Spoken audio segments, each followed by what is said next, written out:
मुझे पता है आप लोग भी Elon Musk, Steve jobs, mark Zuckerberg की स्टोरी सुन सुन के थक गए हो, क्योंकि पूरा इंटरनेट भरा पड़ा है उनकी सक्सेस स्टोरीज से।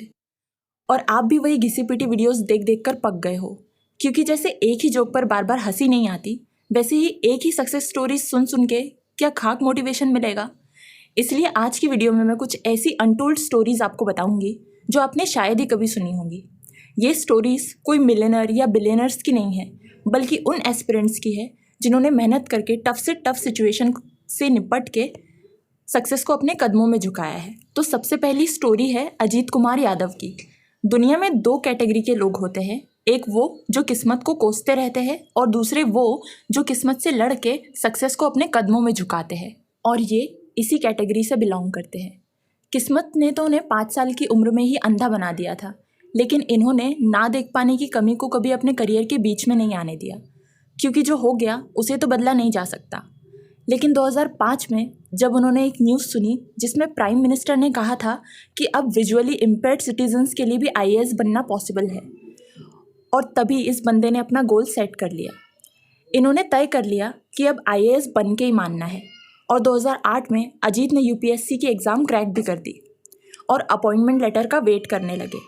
लेकिन इनका स्ट्रगल यहीं पर ख़त्म नहीं हुआ। कुछ दिनों बाद इन्हें अपॉइंटमेंट लेटर तो मिल गया, लेकिन आईएएस की पोस्टिंग के लिए नहीं, बल्कि इंडियन रेलवे पर्सनल सर्विसेज के लिए, बिकॉज ही वॉज ब्लाइंड।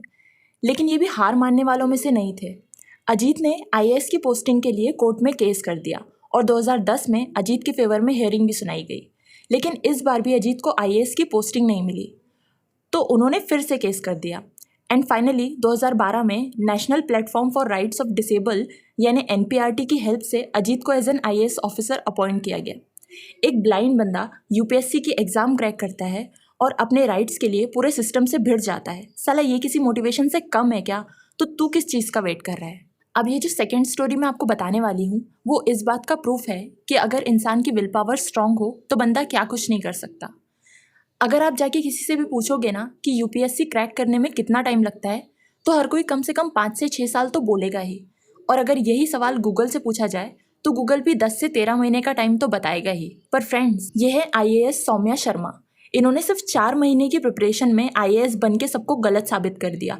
और इतना ही नहीं, बल्कि 16 साल की एज में सौम्या की 90 to 95% हियरिंग पावर यानी सुनने की क्षमता खो चुकी थी, जिसकी वजह से वो डिसेबल पर्सन की कैटेगरी में आ गई थी। एंड अगर वो चाहती तो यूपीएससी एग्ज़ाम में ज़्यादा कंसेशन लेने के लिए हैंडीकैप कोटा से फॉर्म फिल कर सकती थी, पर उन्होंने ऐसा नहीं किया। इंस्टेड उन्होंने जनरल कैटेगरी से फॉर्म फिल करके एग्ज़ाम क्लियर करी, ताकि कल को कोई ऐसा ना कहे कि हैंडीकैप कोटा से फॉर्म भरा था इसलिए ये पोस्ट मिल गई। इसे कहते हैं सेल्फ बिलीफ। और यही नहीं, सौम्या को मेंस एग्ज़ाम वाले दिन हाई फीवर था और वो बेड से भी नहीं उठ पा रही थी। स्टिल उन्होंने एग्ज़ाम देकर AIR 9 अचीव किया और करोड़ों लोगों के लिए इंस्पिरेशन बनी। और सबसे ख़ास बात तो ये कि इन्होंने सिर्फ 23 की उम्र में सिर्फ 4 महीने की प्रिपरेशन के अंदर यूपीएससी एग्ज़ाम क्रैक कर लिया, और इसके लिए इन्होंने किसी कोचिंग इंस्टीट्यूट से पढ़ाई नहीं की। According to Saumya, proper guidance and strategy, सिर्फ ये 2 चीज़ें ही बहुत है किसी भी सिविल एग्ज़ाम को क्रैक करने के लिए। अब वो ज़माना पुराना हो गया जब सिविल एग्ज़ाम्स क्रैक करने के लिए ऑफलाइन कोचिंग इंस्टीट्यूट्स में जाना पड़ता था, लेकिन अब बहुत से ऑनलाइन प्लेटफॉर्म्स अवेलेबल हैं जो आपको एग्ज़ाम्स क्रैक करने में हेल्प करते हैं। और थर्ड स्टोरी है आईएएस कनिष्क कटारिया की। 2022 के डेटा के अकॉर्डिंग 6,29,778 स्टूडेंट्स जेईई की मेंस के लिए अपेयर हुए थे, जिनमें से सिर्फ 25,000 स्टूडेंट ही जेईई एडवांस के लिए क्वालिफाई हुए, और उन 25,000 में भी सिर्फ और सिर्फ 10,000 स्टूडेंट्स को ही आईआईटी में एडमिशन मिल पाया, विच इज़ ओनली 0.07%। यानी जो भी बंदा उन 10,000 में से एक होगा उसकी तो लाइफ सेट है। लेकिन अगर मैं कहूँ कि ये एक बंदा उन 10,000 में से एक था, और सिर्फ उस 10,000 में से एक ही नहीं, बल्कि इस बंदे की साउथ कोरिया में सैमसंग कंपनी में जॉब भी लग गई थी और मंथली सैलरी ऑलमोस्ट 1 करोड़ रुपए थी। लेकिन फिर भी उन्होंने वो जॉब छोड़ दी और इंडिया आकर गवर्नमेंट जॉब करने लगे।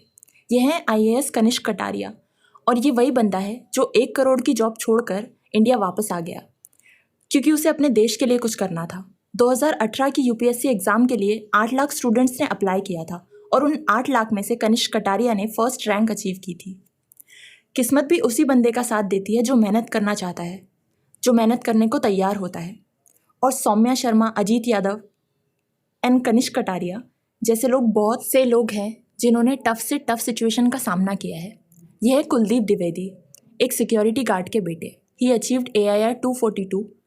यह है गोविंद जायसवाल, ही अचीव्ड AIR 48th रैंक। और ये लिस्ट कभी ख़त्म नहीं होगी। और अगर ये लोग कर सकते हैं तो आप क्यों नहीं कर सकते? सिर्फ थोड़ी मेहनत की ज़रूरत है। And if you like the video, do comment, share and subscribe to our channel.